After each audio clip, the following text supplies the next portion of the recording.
Hello, and welcome back to Of Mice and Mountaineers, a one-person venue for processing trauma.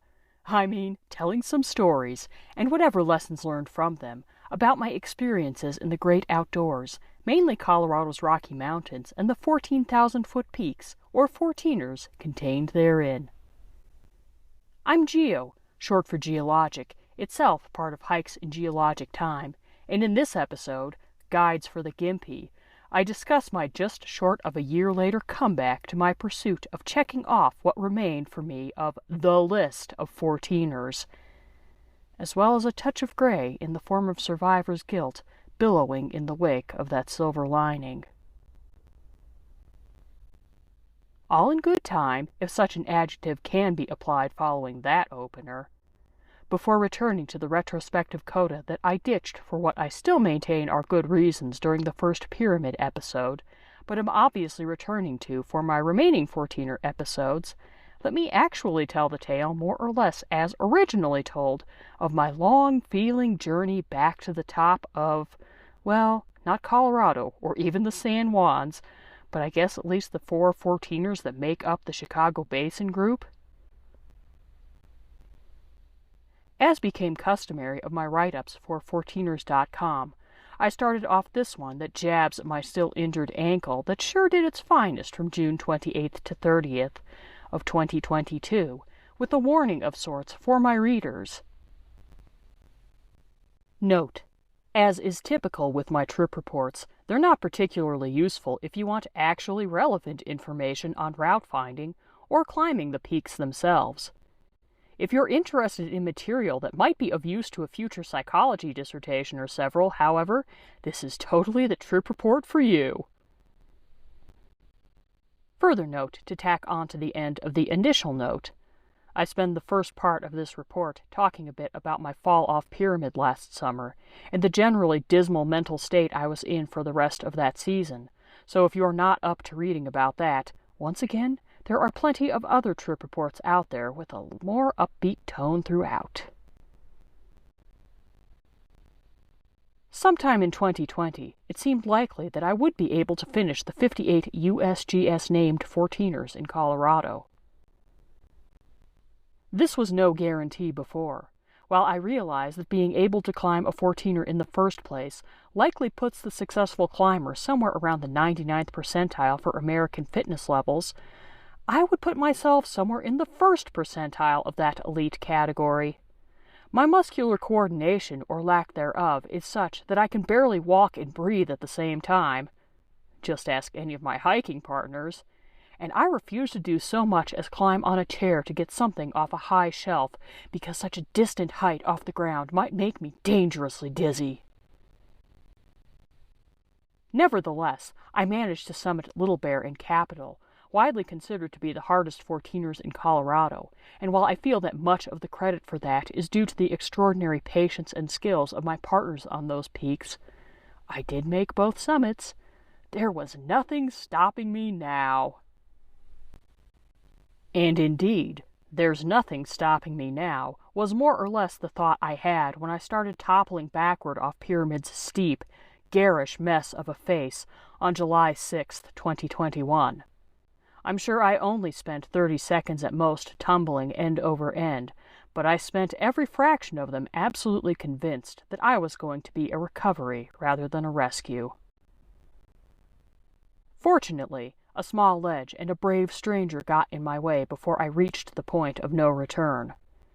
More fortunately still, it was a beautiful day to go for a helicopter ride, and when I reached the hospital following an ambulance transfer, I learned that I only had 2 noteworthy injuries, a compression fracture in one of my vertebrae that was set to knit on its own as long as I didn't aggravate it, and good news about not aggravating it, I'd also fractured my calcaneus, which was a fancy way of saying shattered my heel, and I would have to be off that foot for 2 whole months.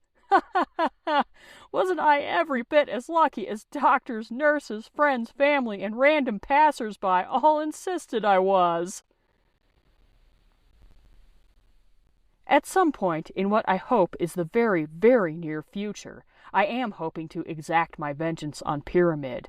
I am further hoping that the sequel is such a non-event that I will have no choice but to pad that trip report with a more detailed account of what the recovery process was like, complete with advice of varying quality that I received throughout and adding in advice of my own that is recommended by precisely 0 out of 10 doctors and or physical/occupational therapists. For the purposes of providing adequate backstory to this trip report, however, I will summarize that process as succinctly as I can. It effing sucked. I spent as much time asleep as I could, watched a lot of reruns when I couldn't manage that. How do you do, fellow Law and Order SVU and Star Trek fans? And spent commercial breaks wishing that malignant mountain had done me the courtesy of putting me out of my misery while it had the chance. Sure, I knew there was an end in sight to the summer of sheer stultification. I knew how lucky I was to have family and friends who were willing to pitch in and help me out, when so many activities I previously hadn't given much thought to were suddenly exhaustingly challenging at best, and flat out impossible at worst. But I also knew that if that period of mandatory limitations had gone on much longer, if, the cosmos forbid, the surgery to repair my heel had failed, as my retired Dr. Dad had warned me 50% of them were wont to do, well... Here, in the trip report, I included a picture of Lieutenant Worf at the end of a TNG episode called Ethics, in which he suffers from serious spinal damage, and added the caption, "Suffice to say, I was sympathetic to Worf's desire for an honorable death in this otherwise unremarkable Next Generation episode." Fortunately, mine was a success, and as I was able to start tentatively hobbling around, then biking, then hiking, then skiing, my mood drastically improved. Eventually, with the help of further generosity and patience of my partners, I limped up Bierstadt for the 2021 Winter Welcomer in a mere 8 hours, my own personal record for that unassuming but lovely to me 14er being 4.5, then up Elbert for a March snowflake, or winter ascent for those as yet uninitiated, in only 16.5, then Grays and Bross in May for some slowness stat-disrupting ski descents that also marked some of the best times I've ever had on 14ers. Alas, all good things must eventually end, and so it was with the freak May snowstorms that seemingly did more to hydrate the Front Range than the rest of 2022 had. This also meant it was time for me to start thinking about getting back in the saddle again, though of the geological variety rather than the equine one, because I find it very unnerving when my connection to the ground has thoughts and feelings all its own. At least I would not have to go it on my own, however. My father, having recognized that his lone offspring got all of the familial stubbornness genes and precious few of the common sense ones, figured out pretty quickly that he wasn't going to be able to talk me out of my long-standing goal of tagging all the summits on the list. So instead, he offered to mitigate further damage by paying for guides to take me up my remaining peaks. Snow conditions were looking sufficiently melty for me to start my professionally accompanied journey right near Dad's home base in Durango, so I arranged to spend June 28th through 30th in Chicago Basin with San Juan Mountain Guide's consummate expert Kurt Blair, along with Luke, a shadowing newcomer to the guiding world, literally learning the ropes of the trade. And to my great surprise and delight, steadfastly loyal friend David, better known to the forum as Dawei 8. This shouldn't have been that much of a surprise, however. While helping me get back on my feet again had been a team effort, David deserves special credit for his share. Way back when I'd first wound up in Aspen Valley Hospital's care, he took a day off work, drove over Independence Pass. Glenwood Canyon was, if I recall correctly, closed due to mudslides at the time, ferried me back to Denver, spent at least half an eternity waiting for my brand new prescriptions to be ready at what has to be the most chaotic Walgreens in the state by sheer population density alone, drove back up to Fort Collins the next morning in time for work, then repeated the drive 3 days later so I could rescue my own sorely needed vehicle. The trip report here includes an artist's representation of souls being tortured in hell, with the caption, "An accurate representation of the prescription pickup process at my local Walgreens." He also took me out to dinner when he was passing through Denver, helped me get groceries during the same, and lowered some of his weekend ambitions from 13,000 feet to well under 5-digit elevations when I was able to start making like Limp Along Cassidy on the likes of North Table Mountain and Golden Gate Canyon State Parks. He then slowed down significantly to accommodate my tedious, even by my usual standards, pace on Bierstadt in October. Apparently, all that meant he had a lot invested in my redemption tour, so after confirming that he could use some partially mandatory vacation time to join the party, we were off. I knew there was going to be no way I was going to meet or beat David's 2019 Chicago Basin train-to-camp hike time of 2.5 hours. I hadn't backpacked since just before the accident, and while skis feel even more burdensome than snowshoes when they're attached to your pack rather than your feet, I still don't think mine measured up to the 35 pounds I schlepped into Chicago Basin. And one of those feet had come a long way in just under a year, but I knew this outing would be demanding a lot from it. I was pleasantly surprised, then, that it was only 4.5 hours to camp from Needleton.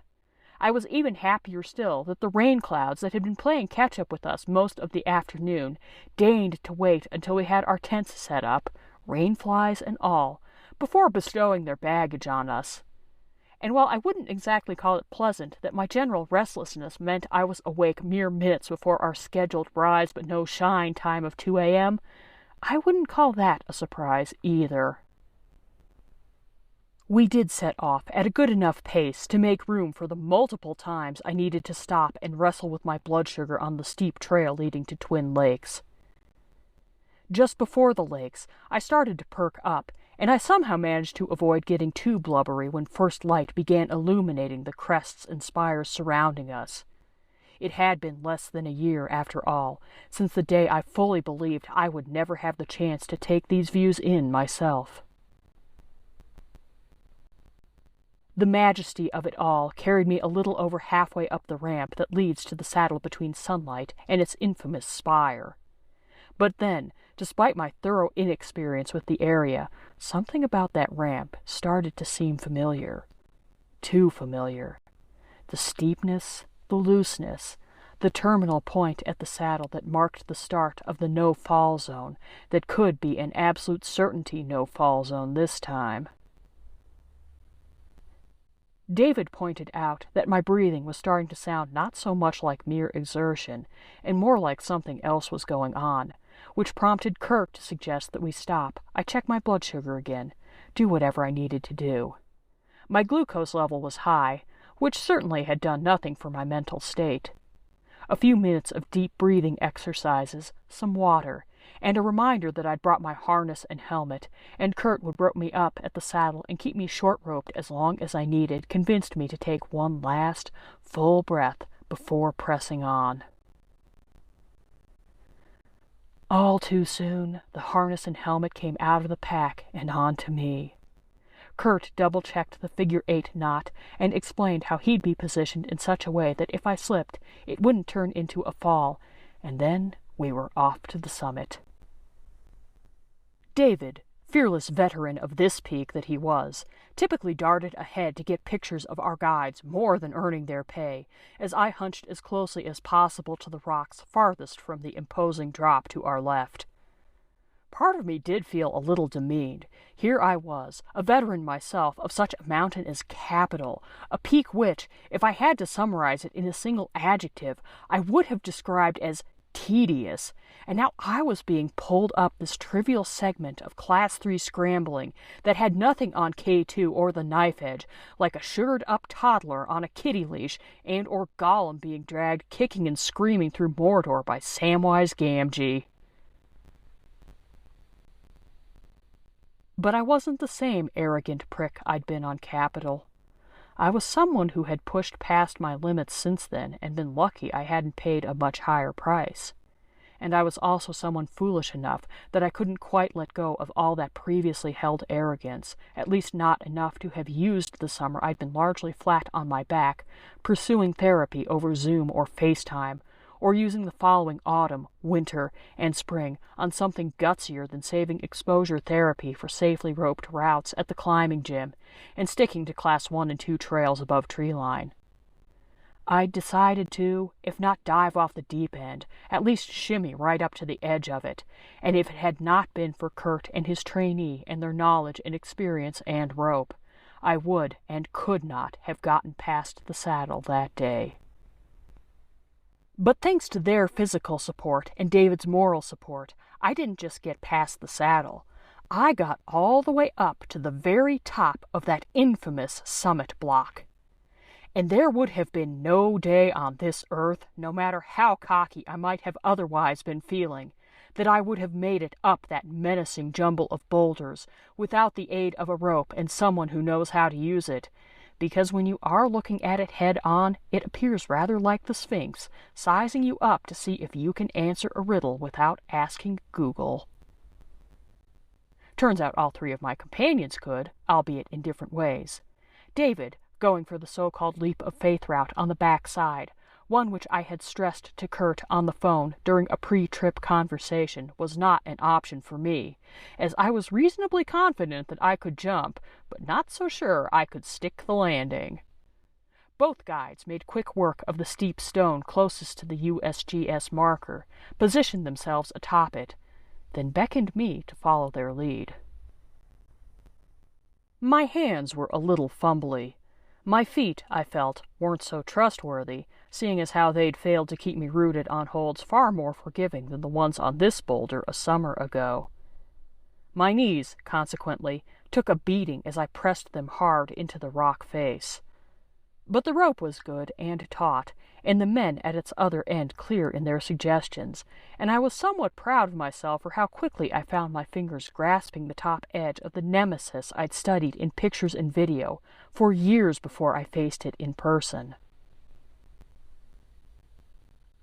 Moments later, I exchanged high fives with and whispered exultant thank yous to Luke and Kurt in turn, before gingerly sidestepping over to the true high point.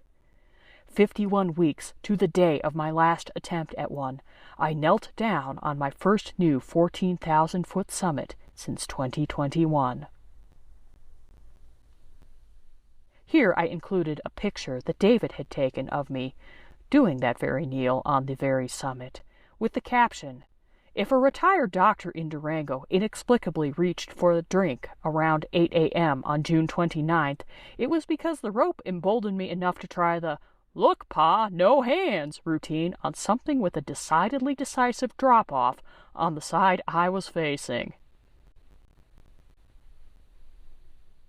The ease with which I was able to quasi-rappel back down to the picnic area made me vaguely wish I could have done the same for the rest of the return to the saddle.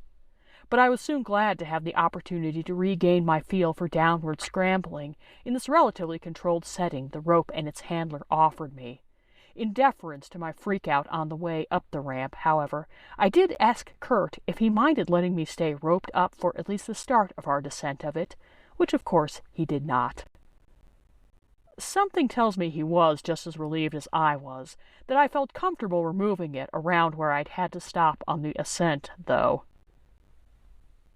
David and Luke had charged ahead at the now thankfully less 1,000 feet of suck reminiscent to me saddle to go climb Peak 18, a 13er, which left Kurt and me to amble down at a pace I could manage.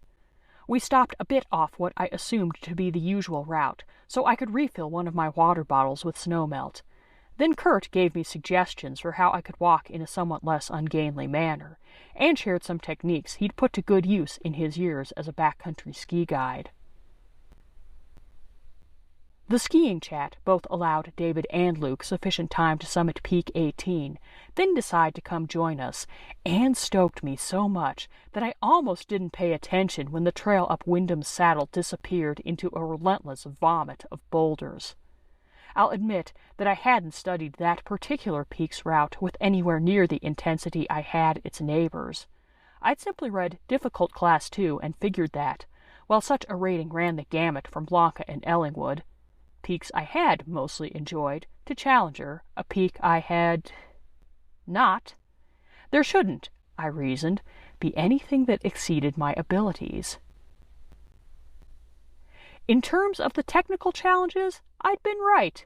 It was mostly Class 2, with a few Class 3 moves thrown in, and while I was still getting reacquainted with the Class 3, I at least did not need a rope for those segments, although I definitely appreciated that Kurt and or Luke sometimes literally had my back or offered me a hand. But the duration!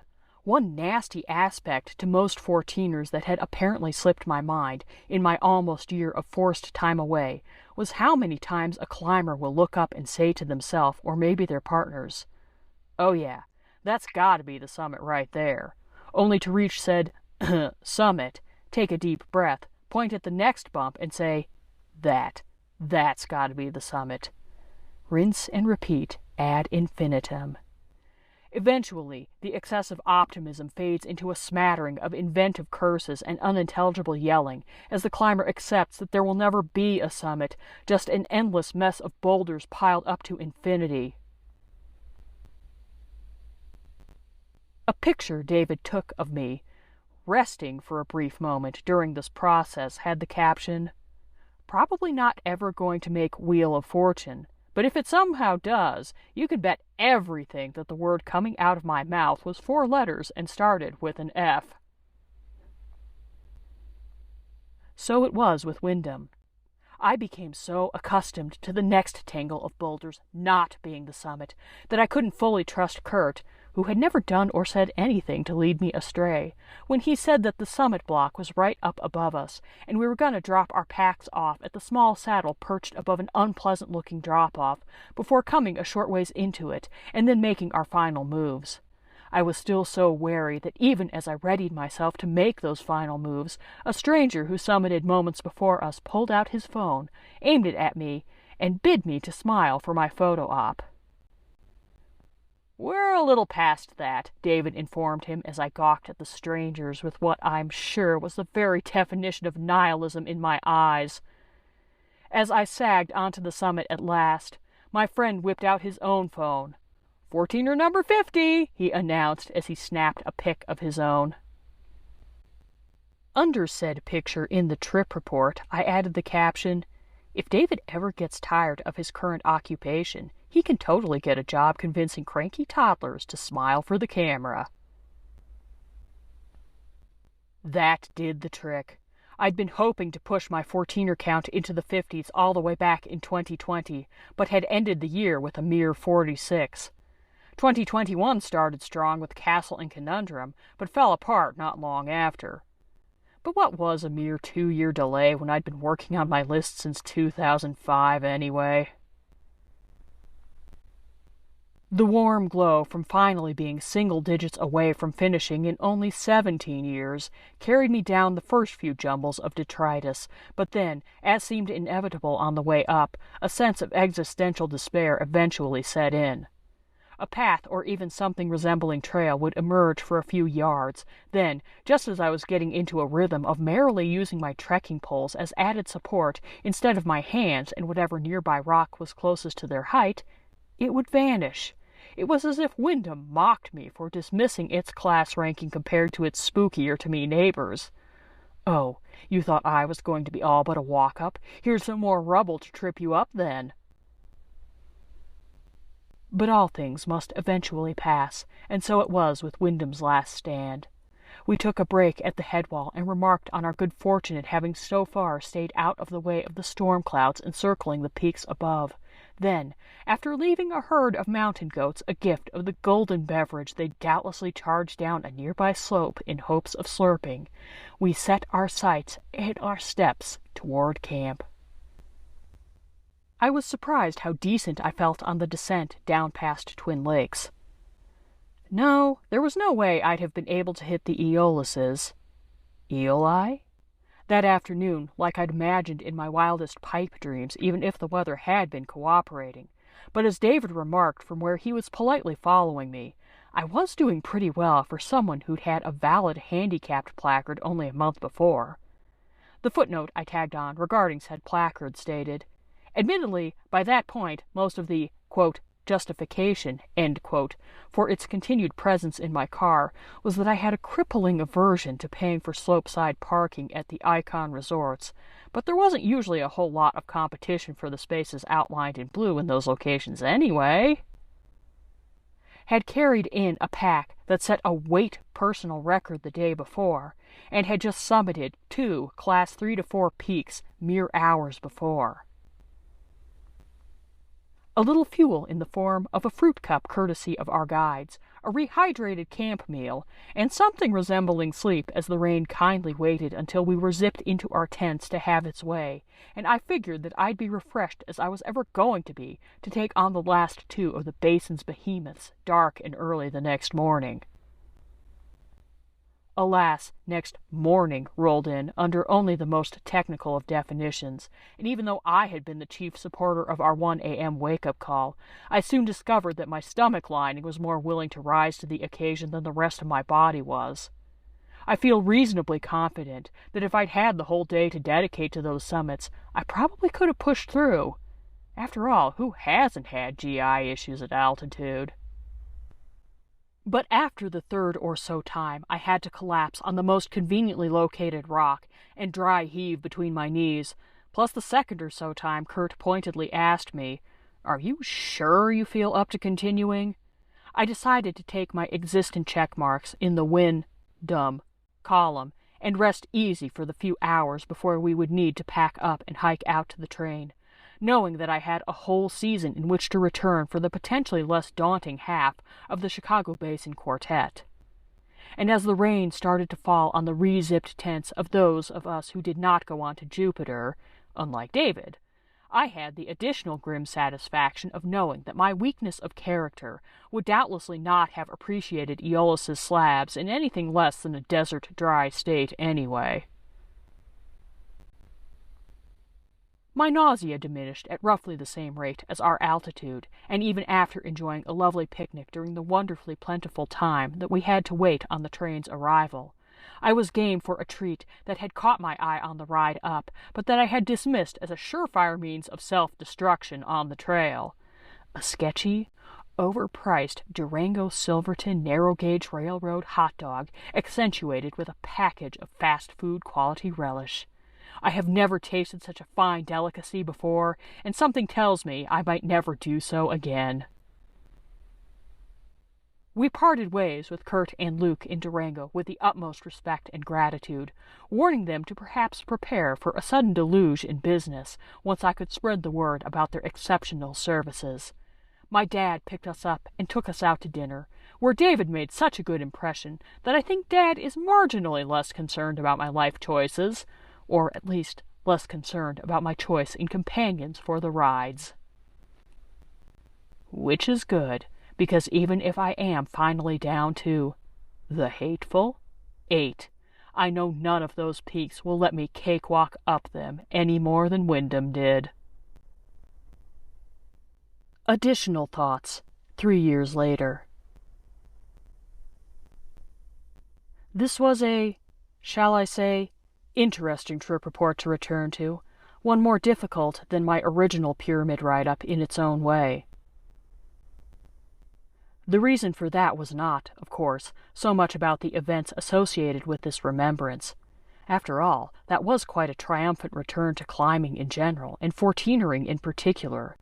Having my very first new 14er, 51 weeks after being absolutely certain I was going to die on my last attempted one, be a mountain that had worried me even before the near-death experience confirmed just how lousy of a climber I am. Despite the irritation of knowing I would have to come back for the other half of the Shy Basin foursome at some point, it was no wonder I felt like Rocky Balboa at the end of the second film. But rather like any good film, or story in general, the heart is in its characters, its players. And Kurt, the main guide on this particular outing, also the guide with whom I would make my inevitable revenge trip to Chicago Basin for the Aeoluses, Aeoli, later in 2022, would get to ski with once in spring 2023, would recommend to anyone who reached out to me personally or asked in general about recommendations for a guide. Also a physical therapist, had he ever seemed even the slightest bit interested in a career change. Was a man of incredible character indeed. It is with profound sadness that I must use the past tense to talk about him. He died on a climbing trip in New Zealand, along with a fellow guide and their client in November 2024, and the only consolation to be found in such a loss to Colorado climbers, as well as adventurers the world over. He was one of only a handful of American guides to have achieved IFMGA, or International Federation of Mountain Guides Associations, certification. Was that at least everyone who had the privilege of meeting him could say they knew with absolute certainty that he died doing what he loved. But while his last mountain, Mount Cook, has a reputation for its challenging nature, and I have no doubt those challenges excited him, what truly impressed me about Kurt was how much he loved all mountains, whether challenging or not. I remember more details of the conversation he and I had as we hopscotched the boulders between Sunlight and Wyndham, besides our shared interest in skiing and ski mountaineering, when he talked a bit about his impressive climbing resume. I'd remarked that it had to be pretty boring for him, spending so much of his working time going back and forth to Chicago Basin to sometimes literally hand-hold nervous clients up such a god-awful pile of questionably stable boulders as Wyndham Peak. I wish I could remember his exact words, but alas, it has been 3 years, so forgive the paraphrasing. But they were something to the effect of how every day in the mountains was special to him, because the mountains themselves were special. I seem to recall even allowing myself to be captivated, if only for a moment, by the beauty he saw in Wyndham, although I quickly lost sight of it as we climbed higher on the mountain, and it became apparent to me, anyway, that what was so special about this particular peak was that the tangle of loose boulders that made up this garbage heap managed to remain stacked to over 14,000 feet, when they really should have collapsed in on themselves ages ago. But it was a much-needed counterbalance to my own mentality at the time, one still racked with doubts, insecurities, maybe even a few resentments that Pyramid had taken so much from me physically and mentally, but left me with just enough that I couldn't justify throwing in the towel so close to the finish line, at least not to myself. Kurt's patience and passion for his work were exactly what I needed when I first stumbled back out on that track, to truly abuse a metaphor, and while I haven't exactly taken up Kurt's mantle of being the Mr. Rogers of mountains, I would say my connection with the Rockies benefited greatly by overlapping, if ever so briefly and superficially, with Kurt's. Still, especially in light of some of my musings during my recent bonus episode on Pyramid about the randomness, unfairness even, of which climbers survive worst-case sorts of scenarios and which don't, it almost doesn't seem right that Kurt, who also was a staunch atheist, and thus seems like he would have agreed with my sentiment that fairness and its opposite are meaningful only to humans, not mountains, and his seemingly limitless talents for enduring in and unconditional love for Earth's greatest prominences should be spoken of in the past tense, while my extremely limited talents and very much conditional love for the peaks in my own backyard should get to carry on to the present and, if I can manage to keep recognizing those limits, hopefully well into the future.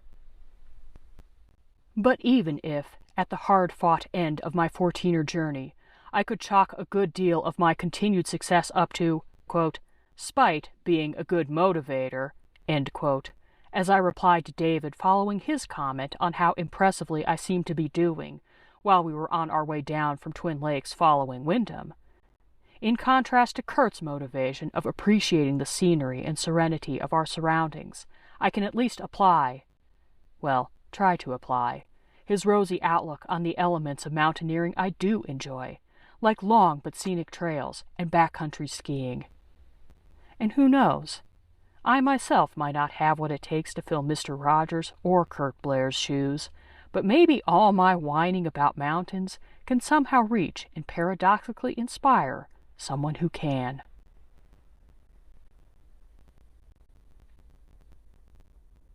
Thank you for listening to Of Mice and Mountaineers.